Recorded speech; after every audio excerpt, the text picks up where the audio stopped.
We're broken into personality types. There are basically 4 personality types, and you can use the DISC assessment, and it's D is dominant, or a driver.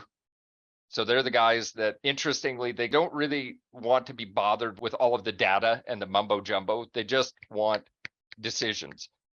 So they're the guys that are constantly moving the ball down the court. Regardless of what obstacle comes up, it doesn't really matter. They'll figure out a way to overcome that, but they're driving towards the goal.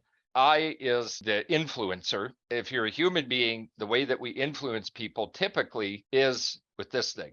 So I's have a tendency to be quite chatty. They're also the life of the party. And you can tell those people instantly. You can even gather that when you're texting them that this is probably an I, because they'll use like exclamations and like emojis and like all this stuff, right? They're probably an I if they're doing that, because what they want to do is they're trying to convey emotion. So that's the reason why emojis exist. And that's why they're actually called that, is that, emoji, emotion. Because if you look at pure text, you can't really tell by this text, okay, like, I am so happy right now, period. If you just read it, it's like, wow, I can really tell that you're really happy. But then you'll see, I am so happy right now, period, smiley face emoji, and they might even send it with like, the confetti when you hit send. I'm so happy right now. And now you can tell that they're actually happy. I spend a lot of time making sure that that is conveyed, that their emotions are conveyed, because what they want to do is that they want to have influence in the situation. So it's not uncommon that you'll actually have a D and an I as dominant personality traits.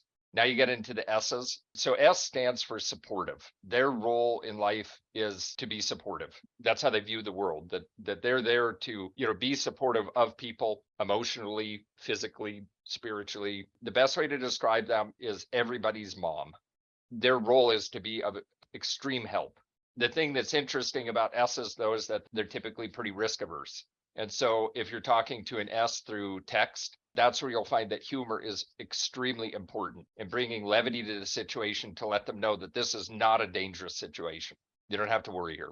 We're not going to mess you up. And so you're being supportive of them in whatever it is that they're trying to accomplish by introducing levity and humor to the situation so that they know that it's a non-threatening situation. And then the last one are C's. C's those are your data aggregators. They're very cautious. They do not proceed unless they have obtained as much data as they possibly can on any given situation. The best way to describe that is like, if you look at like a kid, a lot of times they'll have like a stuffed animal. They derive their comfort from the stuffed animal. That's the same way as with the C, is that their stuffed animal is their data. So the more data that they can actually have, the more comfortable they feel with that particular situation. So even though deep down they're probably still pretty cautious, they're going to proceed with caution, but if they have this data, then they'll proceed with more confidence.